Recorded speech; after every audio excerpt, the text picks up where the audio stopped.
हरे कृष्णा। आप सभी का बहुत बहुत स्वागत है अध्याय 13 में, चैप्टर 13 में।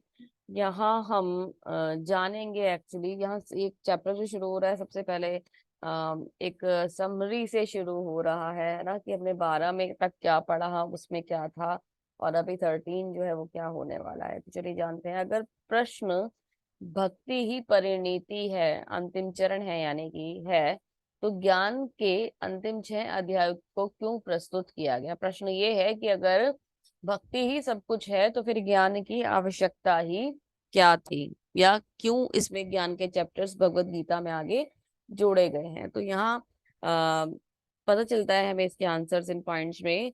सही मायने में पूर्ण भगवत गीता ही भक्ति है। मतलब इसे एक्चुअली डिवाइड तो 3 पार्ट्स में करा गया है, पर सारी भगवत गीता है क्या, है एक्चुअली भक्ति ही। प्रथम 6 अध्याय चर्चा करते हैं कि कार्य के माध्यम से भक्ति को कैसे प्राप्त किया जाए। अंतिम 6 अध्याय इसे प्राप्त करने का, ज्ञान के माध्यम से इसे प्राप्त करने का वर्णन करते हैं, और मध्य के 6 अध्याय भक्ति की ही चर्चा करते हैं। इसके अलावा 12वें अध्याय में कृष्ण ने बताया है कि वे कैसे व्यक्तिगत रूप से अपने भक्तों को जन्म और मृत्यु से बचाते हैं। तो 12वें अध्याय में भगवान ने, जो हमने कल पढ़ा था, मृत्यु संसार सागरात, कैसे वो भगवान जो है अपने जो भक्त होते हैं उनको इस मृत्यु के संसार के मृत्यु सागर से निकाल कर ले जाते हैं। अंतिम 6 अध्याय भौतिक दुनिया से खुद को निकालने के लिए आवश्यक दार्शनिक ज्ञान प्रदान करते हैं। मतलब एक्चुअली क्या है, हम लोग ना इस भौतिक जगत में रह रहे हैं। अब भौतिक जगत से हमारा बंधन छूटे तो छूटे कैसे, है ना। हम यहाँ से निकले तो निकले कैसे। अभी जीना तो तब तक ही है ना, जब तक हमारा ये शरीर है, जब तक हमें हमें आयु मिली है, तब तक तो हमें जीना होगा। तो क्या हम भगवान का स्मरण करना बंद कर देंगे, मरेंगे तब उसके बाद भगवान के पास जाएंगे, या फिर इस जन्म में ही हम अभी भी जिंदा रहते हुए भी भगवान को याद कर सकते हैं, भगवान को प्राप्त कर सकते हैं। तो वो ज्ञान जानना बहुत ज्यादा जरूरी है। ज्ञान माया के छुटकारा पाने में सहायता करती है और हमें कृष्ण की ओर आकर्षित करती है। मतलब जब भी क्या है कि अभी हमने कर्म सीख लिए, हमें किस तरीके के कर्म करने चाहिए। अभी हमें पता चल गया कि भक्ति कितनी सुंदर होती है और भगवान को भक्ति के द्वारा प्राप्त किया जा सकता है। तो अब क्या है, अब हमें ज्ञान समझना होगा। ज्ञान से हम इस भौतिकता के चंगुल से निकल सकते हैं। हमें मृत्यु की आवश्यकता नहीं है भगवान के पास जाने के लिए। हम यहाँ इस शरीर में रहते हुए भी भगवान को जान सकते हैं, भगवान को प्राप्त कर सकते हैं। इसलिए जब हम भक्ति प्राप्त करने के लिए ज्ञान का उपयोग करते हैं तो ये व्यक्ति का हिस्सा बन जाता है। मतलब जब ज्ञान को भक्ति के लिए उपयोग किया जाता है तो वो भक्ति का हिस्सा बन जाता है। मतलब आप ये देखिए, आप कोई भी कर्म करते हुए अगर भक्ति को साथ में जोड़ देते हैं तो वो खुद ब खुद भक्ति बन जाती है, चाहे वो कर्म हो चाहे वो ज्ञान हो।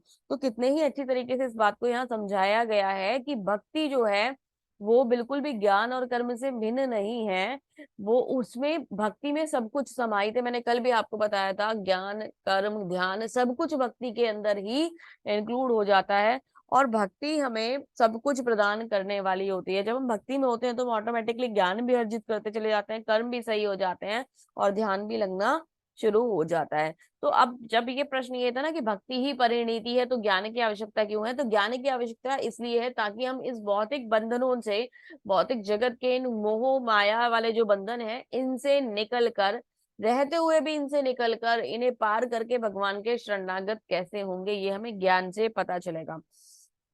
क्या कर्म करने ही पता चल गया था, भक्ति कैसे मिलेगी क्या मिलेगी ये पता चल गया था। अभी उसका और ज्यादा डीप नॉलेज हमें भगवान यहाँ देने वाले हैं, है ना। चलिए तो जानते हैं आगे क्या है इस अध्याय में। अध्याय का नाम है क्षेत्र क्षेत्रज्ञ विभाग योग, है ना, प्रकृति पुरुष और चेतना, अध्याय 13। तो बहुत सुंदर वर्णन इसमें आने वाला है, समझते हैं। अर्जुन के प्रश्न से ये अध्याय शुरू होता है। अर्जुन उवाच प्रकृतिम पुरुषम चैव क्षेत्रम क्षेत्रज्ञमेव च एतद्विदितुम् इच्छामि ज्ञानम ज्ञेयं च केशव। श्रीभगवानुवाच इदं शरीरं कौन्तेय क्षेत्रमित्याभिधीयते एतदो वेति तं प्राहुः क्षेत्रज्ञ इति त्वादिध। अर्जुन ने कहा, हे कृष्ण, मैं प्रकृति एवं पुरुष, क्षेत्र एवं क्षेत्रज्ञ तथा ज्ञान एवं ज्ञेय के विषय में जानने का इच्छुक हूँ। तो अर्जुन भगवान से प्रश्न पूछते हैं, भगवान आप मुझे प्रकृति पुरुष के बारे में बताइए। ये क्षेत्र बहुत मैंने सुना है, क्षेत्र क्षेत्रज्ञ क्या है ये बताइए, और ज्ञान क्या है एवं ज्ञेय क्या है ये बताइए। तो अर्जुन ने 6 प्रश्न भगवान से पूछ लिए हैं। भगवान ने कहा, हे कुंती पुत्र, यह शरीर क्षेत्र कहलाता है, क्षेत्र, और इस शरीर को जानने वाला क्षेत्रज्ञ कहलाता है। तो जो हमारा ये शरीर है, सारी एक्टिविटी जो होती है वो इस शरीर के चारों ओर, शरीर के साथ ही तो होती है ना, तो इसे फील्ड यानी क्षेत्र कहा जाता है। और जो हमारे, हम जो आत्मा है, हम जो ये जानते हैं कि ये शरीर है, हम इससे भिन्न है, इसलिए हमें क्या कहा जाएगा, हमारी जो आत्मा है या हमारा जो ये, हम जो ये जानते हैं, हमारी जो ये चेतना है, इसे क्या कहा जाता है, इसे क्षेत्रज्ञ कहा जाता है, जो इस शरीर को जानने वाला होता है। तो प्रकृति, सवाल क्या है अर्जुन के, प्रकृति क्या है, पुरुष क्या है, क्षेत्र क्या है, क्षेत्रज्ञ क्या है, ज्ञान ज्ञानम क्या है, और ज्ञान का लक्ष्य क्या है। तो प्रकृति क्या है, प्रकृति है मेटीरियल प्रकृति, भौतिक जगत जो है ये प्रकृति है ना, भौतिक प्रकृति को प्रकृति कहा जाता है। पुरुष कौन है, जो प्रकृति का आनंद भोगता है वो पुरुष है। क्षेत्र क्या है, क्षेत्र यानी कि तन, हमारा जो शरीर है इसे क्षेत्र कहते हैं। क्षेत्रज्ञ क्या है, क्षेत्रज्ञ है क्षेत्र के ज्ञाता यानी आत्मा। अभी मैंने बताया ना, हमारी जो चेतना है, हमारी जो आत्मा है, जो जानती है कि ये शरीर है और हम आत्मा है। तो प्रकृति हो गई भौतिक जगत, पुरुष हो गया उसका आनंद भुगतने वाला, भोगने वाला, क्षेत्र हो गया हमारा ये शरीर, क्षेत्रज्ञ हम ये जानते हैं कि हम शरीर नहीं है, हम आत्मा है। ज्ञान क्या है, जो इस बात को समझ चाहता है, जो इस बात को बताता है कि हम क्षेत्र नहीं है, हम क्षेत्रज्ञ हैं, है ना। शरीर और क्षेत्रराज को समझना, यानी कि क्षेत्र और क्षेत्र के, क्षेत्रज्ञ के बीच का जो डिफरेंस है उसको समझना। समझ, साधारण भाषा में समझिए, आत्मा और शरीर के बीच को समझना जो है वो ज्ञान है। ज्ञान का लक्ष्य क्या है, ज्ञान का लक्ष्य होता है परमात्मा की प्राप्ति करना, है ना, भगवान की प्राप्ति करना। ज्ञान से हमें क्या मिलेगा, ज्ञान से हमें भगवान मिल जाएंगे। तो चलिए आगे समझते हैं और क्या बताते हैं भगवान। क्षेत्रज्ञम चापि माम विधि सर्व क्षेत्रेषु भारता, क्षेत्र क्षेत्रज्ञ ज्ञायोर्ज्ञानम यत्तज्ज ज्ञानम मतम मम। हे अर्जुन, आपको समझना चाहिए कि मैं सभी के शरीर का ज्ञाता हूँ, और इस शरीर को, उसके ज्ञाता को समझाने को ज्ञान कहा जाता है, मेरी यही राय है। तो भगवान क्या कह रहे हैं, मैं सभी के शरीर का ज्ञाता हूँ। भगवान हर व्यक्ति के शरीर में रहते हैं, व्यक्ति चाहे कैसा भी हो, किसी भी गुण में क्यों ना व्यस्त रहता हो, भगवान हर एक के शरीर के अंदर रहते हैं, चाहे वो सतोगुणी हो, चाहे वो रजोगुणी हो, चाहे वो तमोगुणी हो। और भगवान वहां बैठकर उसकी सारी एक्टिविटीज को नोट करते रहते हैं। हमारे हृदय के अंदर होता है एक तो परमात्मा, और एक होता है हमारा आत्मा। आत्मा हमें चेतना देती है, और परमात्मा वहां बैठकर उसको देखते रहते हैं कि वो क्या क्या एक्शंस कर रहा है ना। तो हम जिन जिन तरीके के एक्शंस में इन्वॉल्व होते हैं, परमात्मा उनके साक्षी होते हैं। हम जिन जिन गुणों में रहते हैं, परमात्मा उन गुणों के साक्षी होते हैं। तो भगवान, हमारे भगवान ये सब कुछ जानने वाले हैं। अर्जुन को समझना चाहिए कि मैं शरीरों को ज्ञाता हूँ, यानी मैं शरीरों को जानने वाला हूँ, है ना, उनको समझने वाला हूँ। और जो ये बात समझता है उसे ज्ञान कहा जाता है, यही भगवान की राय है। यानी कि जो ये बात मान लेता है कि भगवान सर्वोपरि है, वो हमारे अंदर परमात्मा के रूप में स्थित रहते हैं और वो सब कुछ जानते हैं। हमें लगता है ना कि भगवान सब कुछ कैसे जानते हैं, है ना। तो जब भगवान हमारे ही अंदर रहते हैं, भगवान हर जीव के अंदर रहते हैं, तो हम जो एक्टिविटीज करते हैं वो एक्टिविटीज सब भगवान के सामने होती हैं, है ना। तो भगवान हर जगह उपस्थित होते हैं, और हर क्षण हर जगह हर चीज के अंदर निहित होते हैं, और सब कुछ जान जाते हैं। ये उसी तरीके से हो गया, जैसे कि मतलब क्या, भगवान खुद को भी जानते हैं और भगवान हम सबको भी जानते हैं। हरे कृष्णा।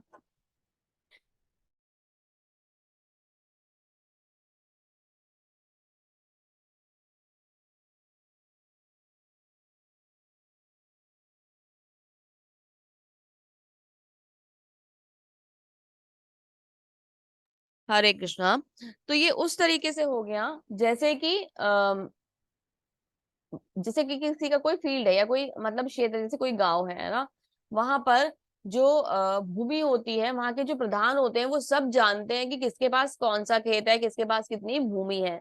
या फिर कोई राज्य है, उसके राजा जो है वो सबकी अपनी भूमि के बारे में भी जानते हैं और सबकी भूमि के बारे में भी जानते हैं, किसके यहाँ कौन सी फसल हो रही है। इतना डिटेल में भी अगर ना पता हो तो ये पता होता है कि कौन किस तरीके की फसल लगाते हैं, तो वो सब जानते हैं, है ना। तो जैसे राजा या प्रधान बाकी क्षेत्र के बारे में जानते हैं, वहां उस फील्ड के बारे में जानते हैं, किसके पास क्या है, कौन किस तरीके का फसल उपयोग कर रहा है, कौन क्या सही कार्य कर रहा है, कौन गलत कार्य कर रहा है। उसी प्रकार भगवान भी हमारे लिए हम लोगों के बारे में सब कुछ जानते हैं। जितने भी जीव यहाँ इस पृथ्वी पर हैं, जो सृष्टि में तो जानते ही हैं, लेकिन जो जीवित आत्माएं भी हैं उनके बारे में भगवान सब कुछ जानते हैं। केवल अपने बारे में जानकर भगवान सभी के बारे में जानते हैं, और एक ही जगह बैठे हुए भगवान सब कुछ निरीक्षण कर लेते हैं। विभिन्न वैदिक ग्रंथों में विभिन्न ऋषियों ने कार्यकलापों के क्षेत्र तथा उसके कार्यकलापों के ज्ञाता के ज्ञान का वर्णन किया है। इस विशेष रूप से वेदांत सूत्र में कार्यकरण के समस्त तर्क समेत प्रस्तुत किया गया है। तो वेदांत सूत्र जो है वो बहुत अच्छा एक ग्रंथ है, जिसमें ये सारे के सारी इंफॉर्मेशन बहुत अच्छी तरीके से दी गई है ना। क्षेत्र के बारे में यानी कि शरीर के बारे में भी बहुत अच्छी तरीके से सारी जो इन्फॉर्मेशन दी गई है वो वेदांत सूत्र के अंदर दी गई है। चलिए, भगवान की शक्ति का प्राकट्य अन्नमय रूप में होता है, जिसका अर्थ है अस्तित्व के लिए भोजन अन्न पर निर्भर करता है। हमारे जो शरीर है ये अलग अलग प्लेटफॉर्म पर कार्य करता है, और कुछ स्तर ऐसे होते हैं जो हमारे अंदर और जीव जो जो पशु पक्षी होते हैं सबके अंदर सेम होते हैं, लेकिन मनुष्य में कुछ और स्तर होते हैं, हायर स्टेजेस भी होते हैं। तो इसमें बताया गया है कि भगवान की शक्ति का प्रकट है अन्नमय रूप में होता है। जो भगवान की जो शक्ति होती है वो हमारे पास जो एनर्जी आती है वो अन्नमय रूप में आती है, जिसका अर्थ यह है कि अस्तित्व के लिए भोजन यानी अन्न पर निर्भरता, यह ब्रह्म की भौतिकवादी अनुभूति है। जब हमारा जो ये शरीर है, भौतिक जो शरीर है, ये अन्न के ऊपर डिपेंड करता है। अगर हम भोजन नहीं करेंगे तो हम भूखे मर जाएंगे, है ना। हमारी बॉडी को एनर्जी नहीं मिलेगी। तो ये हमारा भौतिक स्तर है, ठीक है। उसके बाद अन्न में परम सत्य की अनुभूति करने के पश्चात फिर प्राणमय रूप में सजीव लक्षणों या जीवन के रूप में परम सत्य की अनुभूति होती है। तो जैसे अन्न हमारे लिए जरूरी है, वैसे ही प्राण वायु भी हमारे लिए जरूरी है। तो जो ये रूप होता है, जब हम प्राण वायु हमारे अंदर जाती है तो हमारे जो स्टेज हो जाता है वो प्राणमय हो जाता है। फिर ज्ञान में रूप में अनुभूति सजीव लक्षणों से आगे बढ़कर चिंतन की का अनुभव तथा आकांक्षा तक पहुंचती है। जब हम इन चीजों के बारे में सोचना शुरू करते हैं कि हमारा अस्तित्व कैसे है, या ये हमारी जो सांसें चल रही हैं किस तरीके से चल रही हैं, तो इसे ज्ञान में रूप कहा जाता है। और यहाँ पे हम मतलब इस स्टेज पे आते हैं कि हम थोड़ा बहुत सोचना शुरू करते हैं। तब ब्रह्म की उच्चतर अनुभूति होती है, जिसे विज्ञान में रूप कहा जाता है, जिससे जीव के मन में जीवन तथा जीवन के लक्षणों को से भिन्न समझा जाए, है ना। तब हम एक तरीके से खोज में लग जाते हैं, तो वो एक नेक्स्ट स्टेज आती है जिसे विज्ञान में कहा जाता है, जिसमें जीव और जीवन के लक्षणों पर एनालाइज होता है। मतलब हम जीवित कैसे हैं, या ये शरीर कैसे चल रहा है, या ये प्रकृति कैसे चल रही है। जब हम इस चिंतन पर आ जाते हैं तो ये जो हमारी स्टेज हो जाती है ये विज्ञान में हो जाती है। उसके पश्चात परम अवस्था आती है जो आनंद में है, अर्थात आनंद में प्रकृति की अनुभूति। इस प्रकार से ब्रह्म अनुभूति की 5 अवस्थाएं जिन्हें ब्रह्म पुंज कहा जाता है। तो मतलब हम इसके बाद जो स्टेज आती है वो फाइनल स्टेज होती है, जिसमें हम चिंतन करने के बाद, सब कुछ कुछ जानने के बाद भगवान के संग अपना एक कनेक्शन एस्टेब्लिश कर चुके होते हैं, और वो आनंद में स्थिति होती है जिसमें हम सब सत्य जान जाते हैं। इसमें से इसे ब्रह्म पुंज कहा जाता है। इसमें से 3 प्रथम जो अवस्थाएं हैं, अन्न में, प्राण में तथा ज्ञान में, अन्य जीवों एवं कार्यकलापों के क्षेत्र से संबंधित होती हैं। परमेश्वर इन कार्यकलापों के क्षेत्र से परे हैं और आनंदमय हैं। सबसे पहले आया अन्नमय। जब तक हम भौतिक स्तर पर हैं, यानी कि हम केवल भोजन के बारे में चिंतन करते हैं। फिर जब हम अपने शरीर पर थोड़ा ध्यान देते हैं, और प्राण वायु जो हमारे शरीर का को अस्तित्व प्रदान करती है, पूरे जो अंग हैं हमारे बॉडी के अंदर, जितने भी पार्ट्स हैं, उन सबको कार्य करने के लिए जो एक पावर की जरूरत होती है, वहां एक बॉडी में ऑक्सीजन की भी जरूरत होती है।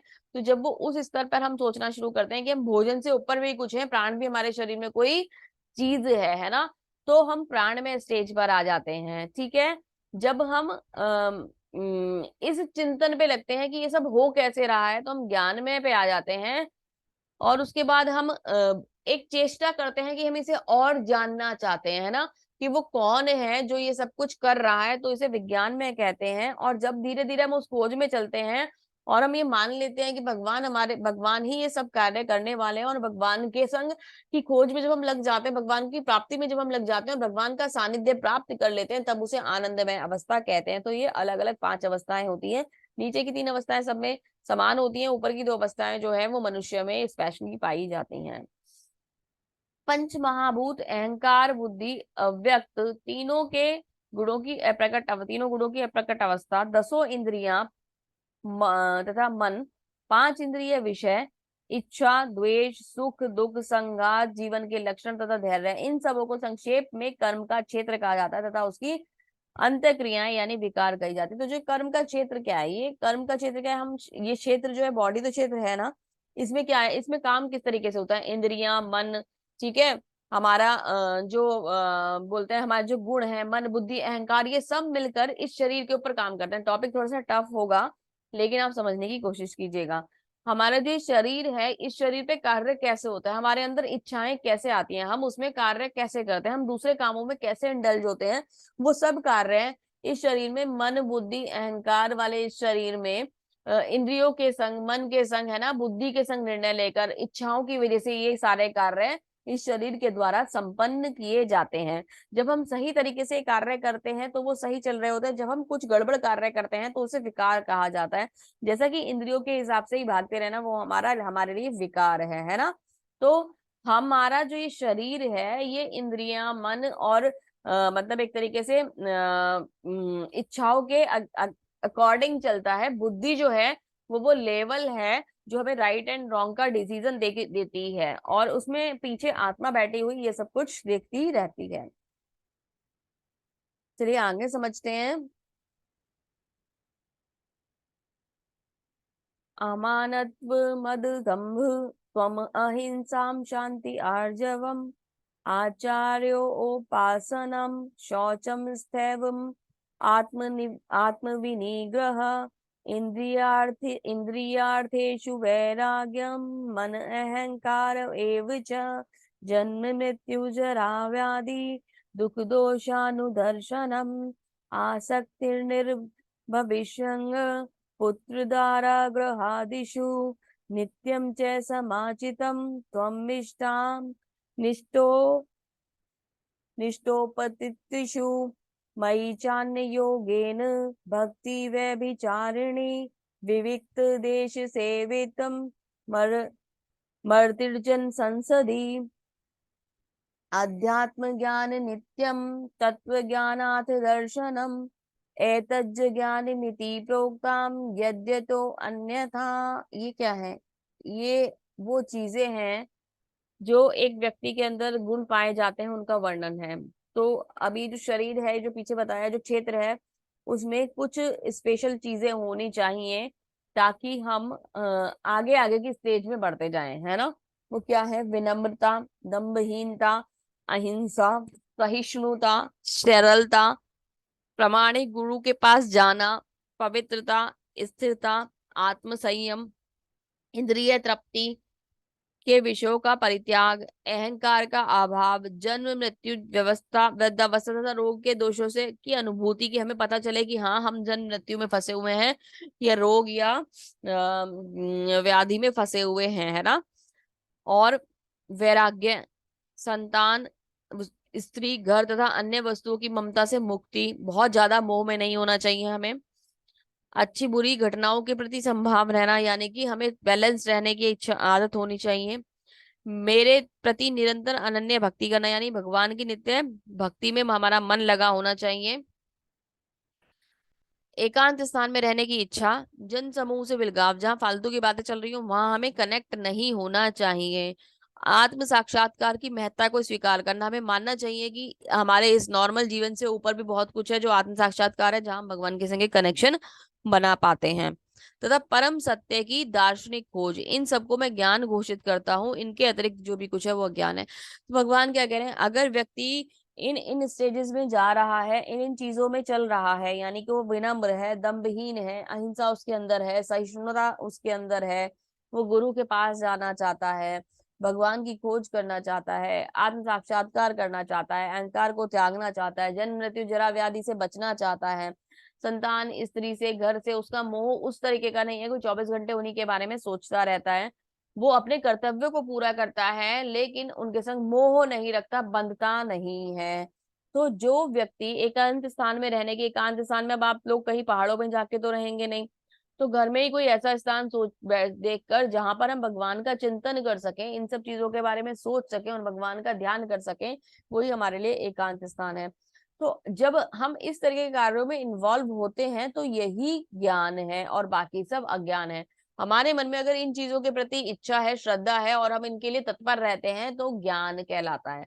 अदरवाइज इसके अलावा जो भी चीजें भौतिकता वाली वो अज्ञान कहलाती हैं।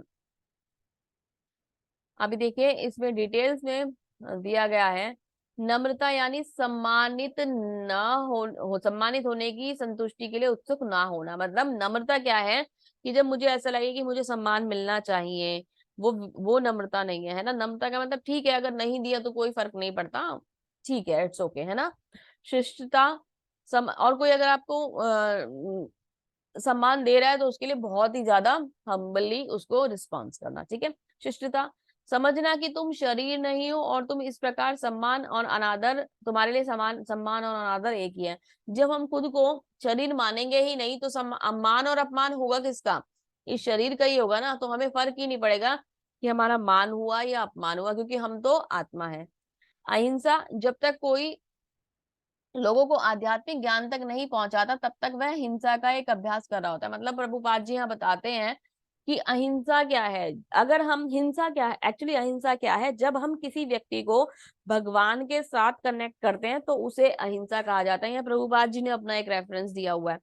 तो अगर अदरवाइज अगर हम किसी व्यक्ति को भगवान के संग उसके संबंध को जानने में उत्साहित नहीं कर पा रहे हैं, उसे ये बात नहीं समझा पा रहे हैं, तो हम अहिंसा कर रहे हैं। हमारे लिए तो अहिंसा ये होता है ना, किसी को, हिंसा क्या होता है, किसी को मारना पीटना, ये हिंसा होती है। लेकिन प्रभुपाद जी क्या कहते हैं, हिंसा वो होती है जब हम किसी को भगवान तक ना पहुंचा पाए तो उसे भी हिंसा कहा जाता है। समझ रहे हैं बात, है ना। अगर हम ये जानते हैं कि भगवान कौन है या भगवान का मार्ग क्या है और जानते हुए भी हम भगवान तक उसे पहुंचाने का या भगवान के संग उसका कनेक्शन बनाने का रास्ता उसे नहीं बता सकते, माने ना माने वो उसकी मर्जी है, पर हमें हमारा कर्तव्य बनता है कि हम उसे ये समझाएं कि भगवान परम सत्य है। तो अगर हम वो स्टेप नहीं लेते हैं तो हम हिंसा कर रहे हैं। सहनशीलता, दूसरों से अपमान और दूसरों से अपमान और अपमान सहने का अभ्यास करना, है ना। मतलब किसी ने कुछ कह दिया तो कोई बात नहीं यार, कह दिया, वो उसकी मर्जी है, मुझे तो कोई फर्क पड़ता नहीं, मैं ये शरीर नहीं हूं, मैं तो आत्मा हूं, है ना। तो ये बात को दिमाग में लेके आना। सादगी, इतना सादा कि आप दुश्मन के सामने भी सच का खुलासा कर दें। तो प्रभुपाद जी कहते हैं कि अगर कोई बैरी भी आके बैठ जाए तो उसको भी अगर उसने पूछा कि आप क्या कर रहे थे, और आप ये बता दें कि हाँ मैं तो मतलब आपके बारे में ऐसी बात हो रही थी, उस चर्चा से उठकर आ गया, तो इतना भी अगर आप बता दें तो ये क्या होगा कि आपके कोई एंटी पर्सन है उसको आपने सच सच बोल दिया। एक आध्यात्मिक गुरु को स्वीकार करना ये बहुत जरूरी है। गुरु ही मार्गदर्शन करते हैं जिनके द्वारा हम ये सब जो चीजें हैं इन्हें जान पाते हैं, है ना। स्वच्छता बाहरी भी होनी चाहिए और आंतरिक भी होनी चाहिए। बाहरी तो हम नहा धो के तैयार तैयार हो जाते हैं, आंतरिक स्वच्छता कैसे होती है, भगवान का नाम जप करने से होती है। स्थिरता, आध्यात्मिक जीवन में प्रगति करने के लिए दृढ़ संकल्प होना, यानी कि हमें निश्चय करना चाहिए कि हमें भगवान के संग एक संबंध को जो हम भूले पड़े हैं स्थापित करना ही है। ये मनुष्य जन्म मिला है, ये फिर से निकल जाएगा, और पता नहीं फिर कितने करोड़ों वर्ष बाद हमें कभी कोई सौभाग्य मिला सॉरी, तो हम मनुष्य जन्म पा पाएंगे, भगवान की कृपा हुई तो, अन्यथा हम फिर से अंधकार में चले जाएंगे। तो हमें इस बात को स्वीकार कर कर भगवान के नाम का स्मरण करना चाहिए। इंद्रिय विषयों का त्याग करना चाहिए। झूठे अहंकार की अनुपस्थिति, हमें नहीं मानना चाहिए कि हर सब चीजों को बस मेरे को शरीर मानना, ये मेरा है, ये मैं हूँ, ये सब चीजों में नहीं लगना चाहिए। बुराई की धारणा, किसी के प्रति कोई भी बुरा भाव हमें नहीं रखना चाहिए, अनासक्ति, हमें फालतू में किसी के चक्कर में नहीं पड़ना चाहिए। हमें मानना चाहिए सब चीजें नश्वर हैं और हम सिर्फ कृष्ण भगवान के लिए ही सब कुछ करें, कृष्ण को ही सब कुछ माने, तो उसे अनासक्ति कहते हैं। पत्नी, बच्चों, परिवार तथा आदि के साथ कोई उलझाव नहीं। यदि कोई मतलब हम क्या है, जब भगवान के चिंतन में लग जाते हैं तो बाकी चीजों से हमारा जो मन होता है वो अपने आप ही धीरे धीरे दूर होना शुरू हो जाता है। हम अपने कर्तव्य तो सारे पूरे करते हैं, लेकिन ऐसा नहीं होना चाहिए कि हम मतलब उनके ही मोह में फंसे रहे। आज ये मेरे बच्चे हो गए, पहले मैंने शादी करी, अभी मेरे बच्चे हो गए हैं, अब मैं इन्हें बड़ा करूंगा, अब मैं इन्हें पालूंगा, अब मैं इनके अरेंजमेंट करूंगा स्टडी के, अब मैं फिर ये मेरे बच्चे बड़े हो जाएंगे, फिर ये जॉब्स पर चले जाएंगे, फिर इनकी शादी हो जाएगी, फिर इनके नाती पोते हो जाएंगे, फिर मैं उनके संग खेलूंगा, फिर मैं उन्हें पालूंगा, फिर मैं उन्हें बड़ा करूंगा, फिर मैं उनकी जॉब देखूंगा, फिर मैं उनकी शादी देखूंगा। ये सब क्या है? ये कुछ भी नहीं है मोह के सिवा, है ना। तो हमें फालतू के मोह में नहीं पड़ना। हमारी रिस्पॉन्सिबिलिटी ये है कि भगवान ने हमें, अगर हम यहाँ पे आए हैं, हमने मनुष्य जन्म लिया है और हम गृहस्थ हैं, हमारी शादी विवाह जो भी होता है, तो अपने गृहस्थी का सारा कर्तव्य को पूरा करें। उसके बाद पूरा करने के बाद बहुत अच्छी तरीके से उसे निभाएं, साथ में मोह को भी खत्म करते जाएं, है ना। भगवान जो जैसा देंगे सब कुछ स्वीकार होगा, है ना, ये हमें मानना चाहिए। ठीक है जी।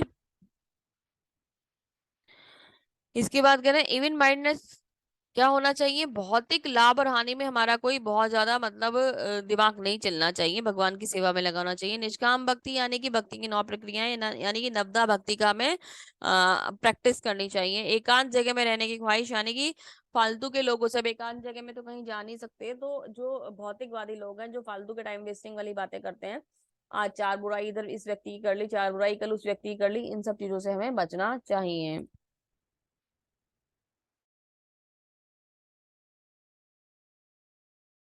हरे कृष्णा। चलिए तो आगे जानते हैं।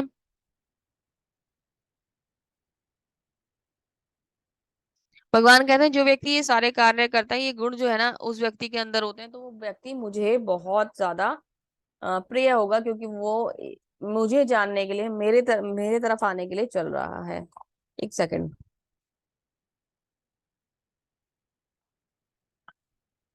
अब मैं तुम्हें ज्ञेय के विषय में बतलाऊंगा, जिसे सुनकर तुम नित्य ब्रह्म का आस्वादन कर सकोगे। यह ब्रह्म या आत्मा जो अनादि है और मेरे अधीन है, इस भौतिक जगत पर कार्यकरण से परे है। ठीक है, तो गे के विषय में भगवान यहाँ पे हमें थोड़ा सा चर्चा करने वाले हैं। थोड़ा सा अलग टाइप के टॉपिक हैं, तो आपको समझने में थोड़ी सी दिक्कत हो सकती है, पर धीरे धीरे चलेंगे तो समझ जाएंगे। सर्वेन्द्रियाणि गुणाभासम सर्व इंद्रिय व इंद्रिया विवर्जितम असक्तम सर्वभ्रश्चैव निर्गुणम गुण भोक्तम भोक्तृत्य च। परमात्मा समस्त इंद्रियों के मूल स्रोत हैं, फिर भी वे इंद्रियों से रहित है ना। वे समस्त जीवों के पालन करता होकर भी अनासक्त हैं। वे प्रकृति के गुणों के परे हैं, वे भौतिक प्रकृति का के समस्त गुणों के स्वामी। मतलब यह क्या बताया जा रहा है कि परमात्मा समस्त इंद्रियों के मूल सूत्र है। हम सबको इंद्रियां देने वाले कौन है? परमात्मा है। हम सबकी इंद्रियों के स्वामी कौन है? परमात्मा है। गोविंद कहा जाता है ना भगवान को, जो सबकी इंद्रियों के स्वामी होते हैं, है ना। उनको इसलिए गोविंद कहा जाता है, यानी कि वो हम सबकी इंद्रियों को कंट्रोल कर सकते हैं जब चाहे। जैसे अर्जुन की इंद्रियों को कंट्रोल करके, अर्जुन अर्जुन के मन को कंट्रोल करके मोह में डाल दिया, ऐसे ही भगवान किसी की भी इंद्रियों को कंट्रोल कर सकते हैं कभी भी, और करते ही हैं, है ना। तो भगवान सबके स्वामी हैं, भगवान सबकी इंद्रियों के स्वामी हैं, लेकिन फिर भी भगवान इन भौतिक इंद्रियों से रहित है। उनके अंदर ये भौतिक इंद्रियां नहीं होती है। वो समस्त जीवों के पालन करता है, फिर भी उनसे कोई मोह नहीं रखते। मतलब हमारे यहाँ अगर एक बच्चा आ जाए, हम एक पेट भी लिया है ना, तो उससे हमें कितना मोह हो जाता है, मेरा पेट है ना, मैं उसका खूब ख्याल रखूंगा, ये करूंगा वो करूंगा। हमारे यहाँ कोई छोटा बच्चा आ जाए घर में, तो हम इतना पागल हो जाते हैं कि उसके पीछे पीछे पीछे पीछे लगे रहते हैं। ठीक है, भगवान तो सबका पालन कर रहे हैं, पूरी सृष्टि का पालन कर रहे हैं, फिर भी भगवान इस मोह से अलग है ना। और वो भौतिक प्रकृति के समस्त गुणों के स्वामी है, सतगुण रजगुण तपगुण सबको जानते हैं, लेकिन फिर भी वो इसमें इंडल्ज नहीं है, इन्वॉल्व नहीं है, इनसे बाहर है। परम सत्य समस्त जीवों चर अचर के बाहर तथा भीतर स्थित है। वे भौतिक इंद्रियों के द्वारा जानने या देखने से परे है। यद्यपि वे अत्यंत दूर रहते हैं, किंतु हम सबके निकट हैं। भगवान इस भौतिक प्रकृति में रहते भी हैं अपनी शक्तियों के द्वारा, और इस शक्ति इन चीजों से दूर भी हैं, हमारे पास भी हैं, हमारे हृदय के अंदर भी रहते हैं और यहाँ नहीं भी रहते हैं। तो भगवान यहाँ एग्जिस्ट करते भी हैं और इससे बाहर भी हैं, है ना। इसके बाहर भगवान का वो अस्तित्व है जो दिव्य भगवान का स्वरूप है ना। यहाँ भगवान रहते हैं चीजों में, जैसे हमारे अंदर परमात्मा के रूप में रहते हैं, है ना। और यहाँ अपनी शक्तियों के रूप में रहते हैं। तो भगवान एग्जिस्ट यहाँ पर करते हैं, पर यहाँ इन्वॉल्व नहीं होते। भगवान किसी भी चीज में बंधते नहीं है। ये ज्ञान की बातें चल रही हैं, जो ज्ञान के बारे में हम जानना चाहते हैं। परम सत्य समस्त जीवों चर तथा अचर के बाहर भीतर स्थित है। सूक्ष्म होने के कारण वे भौतिक इंद्रियों के द्वारा जानने या देखने से परे हैं। यद्यपि मैं अत्यंत दूर रहता हूँ, किंतु मैं सबके निकट भी हूँ। वही बात जो मैंने आपको बताई, भगवान दूर होते हुए भी हमारे हृदय के अंदर वास करते हैं। जैसे ही कोई जीव इस धरती पर प्रकट होना होता है, जन्म लेता है, जीव तो जन्म लेता है, तो भगवान उसके हृदय में प्रकट हो जाते हैं। तो वो भगवान की इच्छा के बिना एक तो पहले कभी आएगा नहीं, दूसरे भगवान उसके हृदय में स्थान बना लेते हैं। जैसे ही उसके अंदर चेतना आती है, वैसे ही उसके अंदर भगवान भी आ जाते हैं और वो सब चीजों के साक्षी होते हैं। वे समस्त प्रकाशमान वस्तुओं के प्रकाश स्रोत हैं। वे भौतिक अंधकार से परे हैं, अगोचर हैं। वे ज्ञान हैं, वे ज्ञेय हैं और ज्ञान का लक्ष्य है। सबके हृदय में वास करते हैं। भगवान के पास कोई तो अंधकार का मतलब ही नहीं हो सकता। भगवान प्रकाश पुंज है, भगवान प्रकाश का भंडार है। भगवान हम सबको प्रकाश देने वाले हैं, हम सबके जीवन को प्रकाशित करने वाले हैं। तो अगर हम ही खुद उनसे पीट करके खड़े हो जाएं तो ही हमें लगेगा कि अंधकार है। जैसे सूरज है, अगर हम सूरज को ना देखना चाहें, उससे पीट कर लें, तो हमें लगेगा कि सूरज नहीं है ना, अंधकार है। या हम अपनी आंखें बंद कर लें तो हमें लगेगा कि अंधकार है, जबकि हो तो थोड़ा ना अंधकार। तारे में अगर दिन निकला हुआ है, सूरज निकला हुआ है, तो रोशनी होगी ना। सूरज को कौन रोक सकता है? कोई भी नहीं रोक सकता। तो ऐसे ही भगवान भी प्रकाश पुंज है, भगवान ज्ञान का और प्रकाश का भंडार है। हम अपनी आंखों को बंद कर लें, हम अपने मन को रोक लें उनके साथ कनेक्ट होने से, तो ये हमारी ही गलती होगी।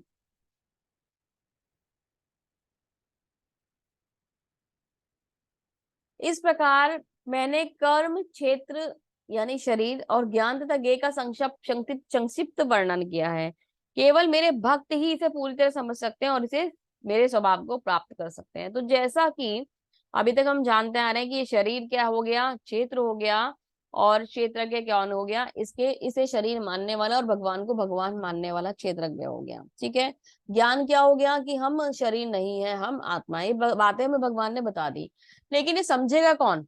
हो सकता है कुछ लोगों को तो टॉपिक बहुत टफ लगता है ना। होता ही हमेशा ही हमें डिफरेंस लगता है, अब तक हम जो समझते आ रहे थे उससे बहुत अलग टॉपिक है ये।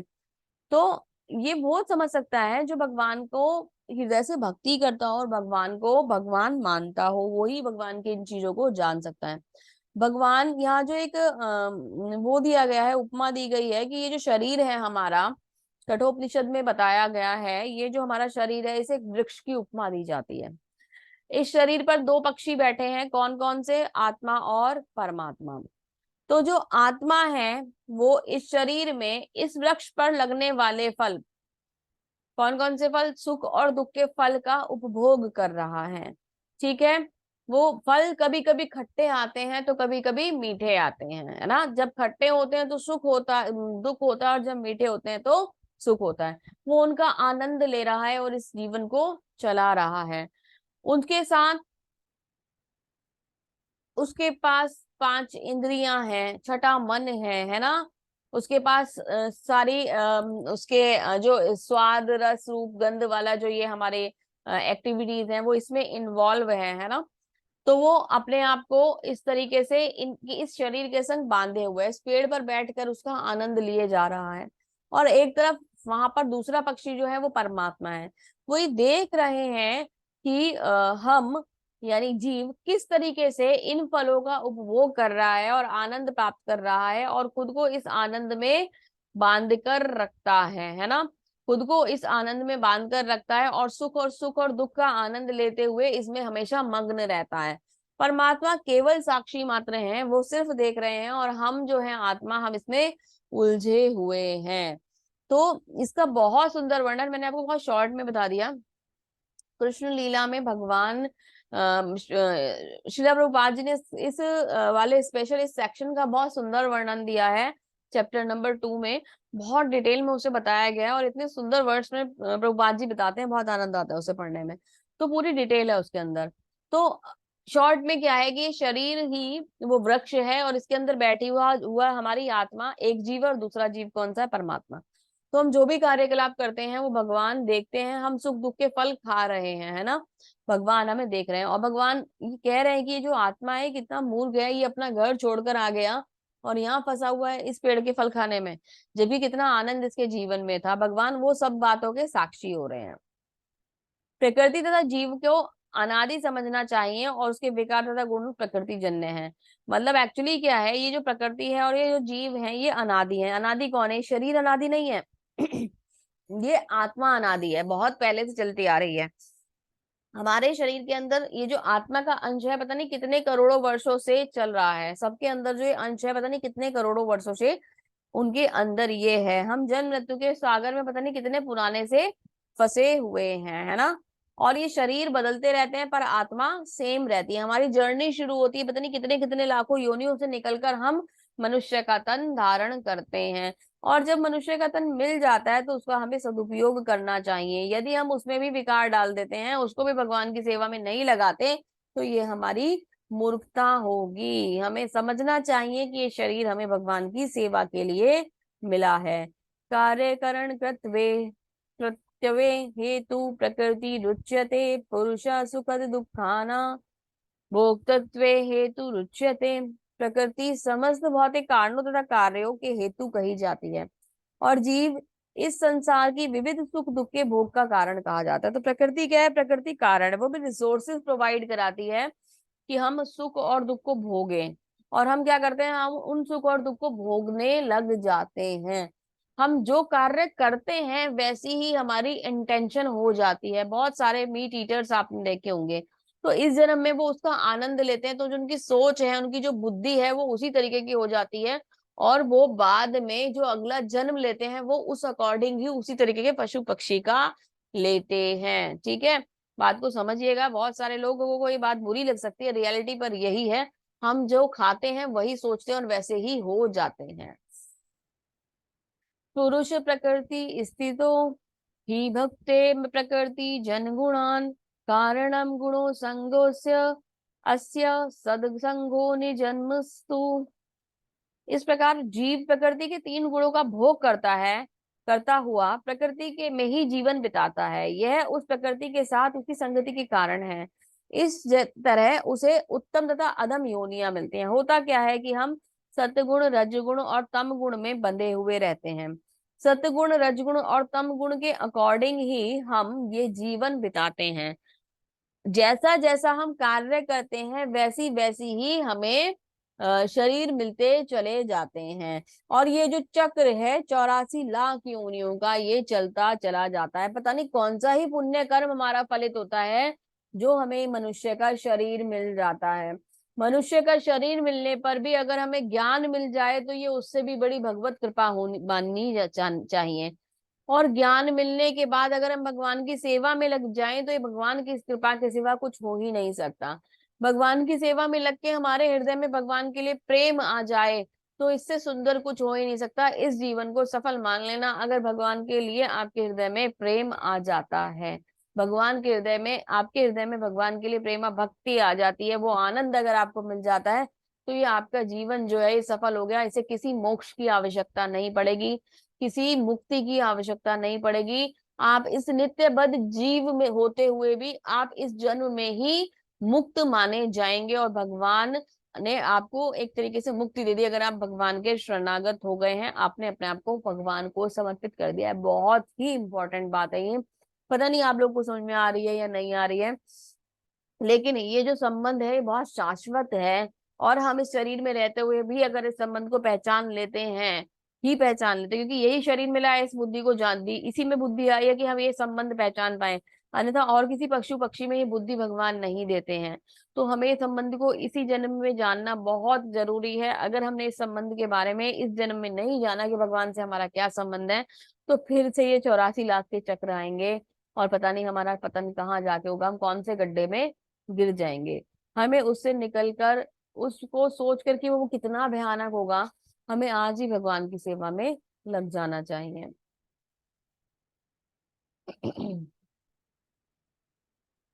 उपद्रष्टानुमन्ता च भर्ता भोक्ता महेश्वर परात्मेति चाप्युक्तो देहस्मिन् पुरुष परा।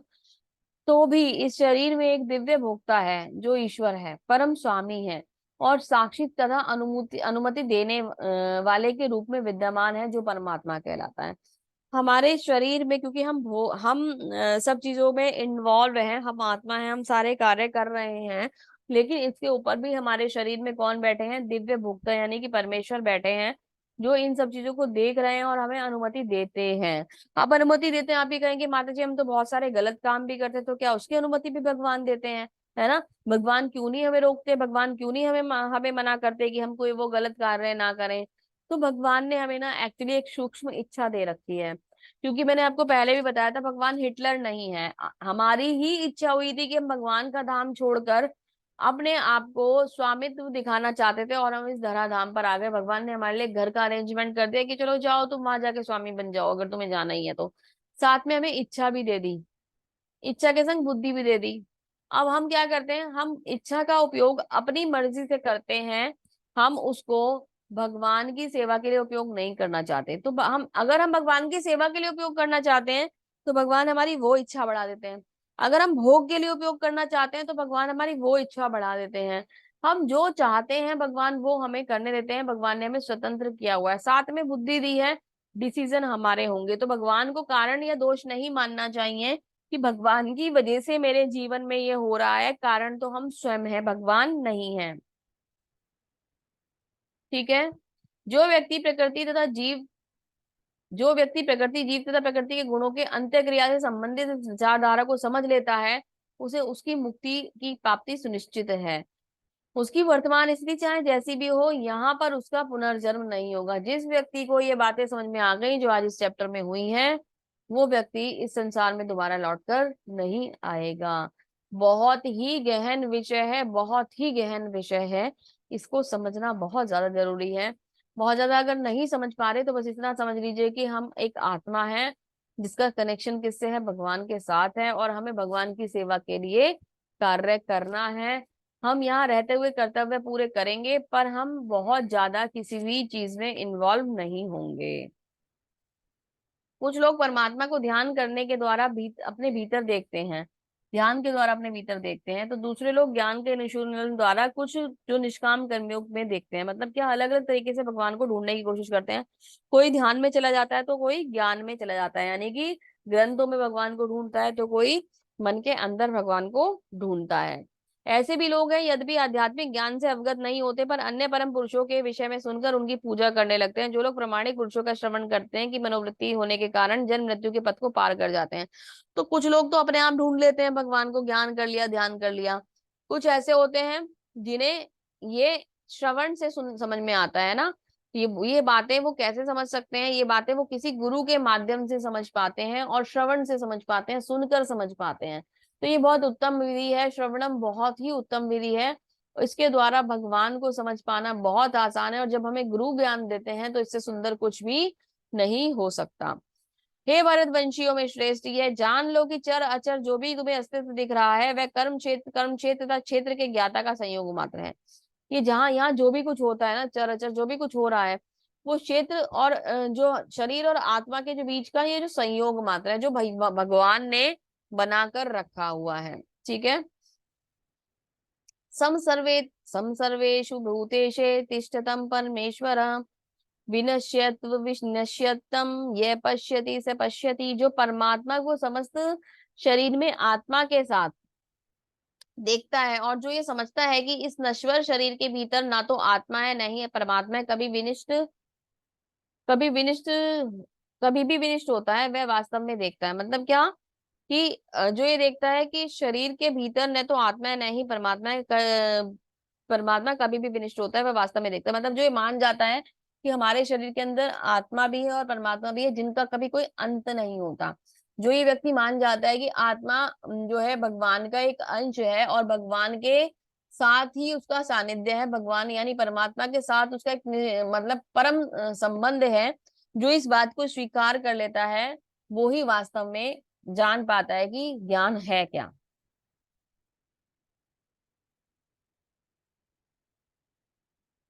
जो व्यक्ति परमात्मा को सर्वत्र प्रत्येक जीव के समान रूप से वर्तमान देखता है, वह अपने मन के द्वारा अपने आप को भ्रष्ट नहीं करता। इस प्रकार वह दिव्य गंतव्य को प्राप्त करता है। उसके मन में जो ये मान लेता है, ये गुण वही चल रहे हैं जो भगवान ने भी बताया, तो जो ये मान लेता है कि सबके हृदय में परमात्मा का वास है, तो वो कभी किसी को कष्ट नहीं पहुंचाता, अपनी तरफ से कभी कुछ गलत नहीं करता, और सबको समभाव से देखता है, और एक अच्छी दृष्टि से देखता है, सबका सम्मान करता है, सबको ये मानता है, कुछ अपशब्द नहीं बोलता, ये मानता है कि सामने भगवान बैठे हुए हैं, वो सही तरीके से सही रास्ते पर चल रहा है और भगवान को प्राप्त कर लेता है। जो यह देखता है कि सारे कार्य शरीर के द्वारा संपन्न किए जाते हैं, जिसकी उत्पत्ति प्रकृति से हुई है, और जो देखता है कि आत्मा कुछ भी नहीं करता, वह यथार्थ में देखता है। मतलब कि जो व्यक्ति ये मानता है पहले वाले में कि सब कुछ कार्य करने वाले भगवान है, वो सही बात को जान रहा है।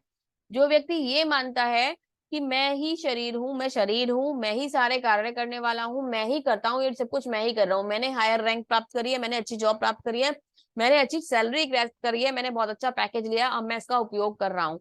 तो वो अपने आप को शीशे में देख रहा है जैसे ये व्यक्ति, तो मशीनरी वो खुद को देख रहा है कि मैं हूँ, आई एम दैट पर्सन। जबकि उसके अंदर ये है क्या, ये शरीर क्या है, ये एक मशीनरी है जिसके अंदर एक ड्राइवर बैठा है, वो कौन है, आत्मा बैठी है, और साथ में परमात्मा वहां खड़े हुए उस सबको देख रहे हैं। तो जो ड्राइवर आत्मा है वो हमारे शरीर को चला रही है, वो ड्राइवर आत्मा हमें सब कुछ समझा रही है ना, सब कुछ करने के लिए प्रेरणा दे रही है, और भगवान उसके साक्षी बन रहे हैं। हमारा ये शरीर कुछ नहीं कर रहा, सब कुछ हमारी आत्मा कर रही है। यद्यपि आकाश सर्वव्यापी है, किंतु अपनी सूक्ष्म प्रकृति के कारण किसी वस्तु से में लिप्त नहीं होता। इस तरह ब्रह्म ब्रह्म दृष्टि से में स्थित आत्मा शरीर में स्थित होते रहते हुए भी लिप्त नहीं होता। जो आत्मा है वो शरीर में रहते हुए भी शरीर का पार्ट नहीं होता है ना, उसमें लिप्त नहीं होता, वो बहुत अलग है, वो भगवान का अंश है। हे भरतपुत्र, जिस प्रकार सूर्य अकेले सारे ब्रह्मांड को प्रकाशित करता है, उसी प्रकार शरीर के भीतर स्थित आत्मा सारे शरीर को चेतना प्रदान करती है। जैसे एक सूर्य आता है तो पूरा जो पृथ्वी है, पूरा जो ये ब्रह्मांड है, पृथ्वी है, हाँ ब्रह्मांड भी, वो सूर्य के प्रकाश से प्रकाशित हो जाता है। उसी प्रकार से एक आत्मा जो बहुत छोटा सा अंश है हमारे शरीर में, वो हमारे पूरे शरीर को चेतना देती है। जो लोग इन ज्ञान चक्षुओं से शरीर तथा शरीर के ज्ञाता के अंतर को देखते हैं, वे भव बंधन से मुक्ति की विधि को जानते हैं और परम लक्ष्य को प्राप्त करते हैं। तो अब जिन्होंने ये समझ लिया कि शरीर जो है वो आत्मा की चेतना की वजह से चल रहा है, आत्मा परमात्मा का अंश है, आत्मा का परमात्मा के संग एक शाश्वत संबंध है, जो इस बात को मान लेता है वो भव बंधन को पार कर जाता है। इसी के साथ ही अध्याय यहाँ समाप्त होता है प्रभुपाद जी के कुछ शब्दों के साथ। तो जानते हैं प्रभुपाद जी हमें यहाँ क्या समझा रहे हैं। इस 13वें अध्याय का तात्पर्य यही है कि मनुष्य को शरीर और शरीर के स्वामी तथा परमात्मा के अंतर को समझना चाहिए। उसे श्लोक 8 से 12 तक वर्णित मुक्ति की विधि को जानना चाहिए, तभी वह परम गति को प्राप्त कर सकेगा।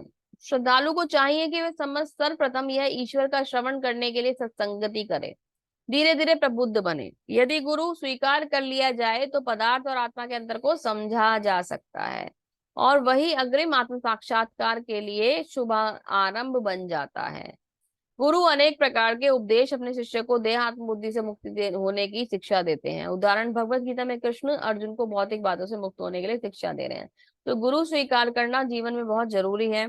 कुछ इतने टफ टॉपिक होते हैं जो हम समझ नहीं सकते, कुछ ऐसी समस्याएं होती हैं जीवन की जिनसे हम पार नहीं जा सकते, कुछ ऐसे बंधन होते हैं जो हम खुद काट नहीं सकते, वो कौन कर सकता है, वो केवल एक गुरु कर सकता है। तो गुरु प्रामाणिक गुरु को स्वीकार करना बहुत आवश्यक है इस समस्या के समाधान के लिए। मनुष्य तो यह समझ सकता है कि यह शरीर पदार्थ है और इसे 24 तत्वों में विश्लेषित किया जा सकता है। जीवन के लक्षण इन्हीं तत्वों के अन्य अंत विकार हैं, किंतु इसके ऊपर भी आत्मा तथा परमात्मा है। आत्मा तथा परमात्मा दो हैं। ये भौतिक जगत आत्मा तथा 24 तत्वों के संयोग से कार्यशील है। मनुष्य को चाहिए कि गुरु की सहायता से इसके अध्याय को भली भांति समझ ले। एक्चुअली हमारा शरीर 24 प्रकार के तत्वों से मिलकर बना हुआ होता है, जिसके अंदर एक आत्मा बैठी होती है जो इन सारे कार्यकलापों को हमें चेतना देती है और कार्यकलापों को करने के लिए। और जो आत्मा है वो संबंधित किससे है, भगवान से है। बार बार मैं आपको यही बात बता रही हूँ। हमें इस बात को बहुत अच्छी तरह से समझ लेना चाहिए। ये शरीर पदार्थ है, आज है और कल नहीं होगा। आत्मा शाश्वत है, आज है और हमेशा रहेगी, और पहले से ही चलती आ रही है। इस समय हमें समझना क्या होगा, हमें इस संबंध को भगवान के संग दृढ़ करना होगा, तो हम बुद्धिमान कहलाएंगे। अन्यथा हम मूर्खों की तरह इस जीवन को यापन कर कर, इस संसार को छोड़कर एक बार फिर से चले जाएंगे 84 लाख के चक्र में फंसने के लिए।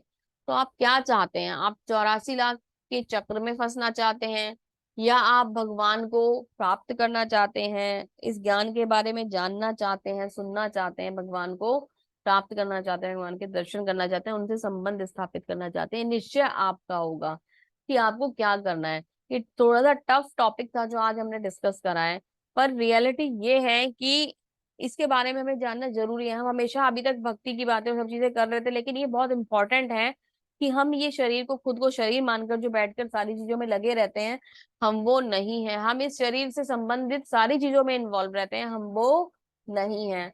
हम जो है वो हमारा संबंध हम भगवान से भूल गए हैं, उसे फिर से पुनः स्थापित करना होगा।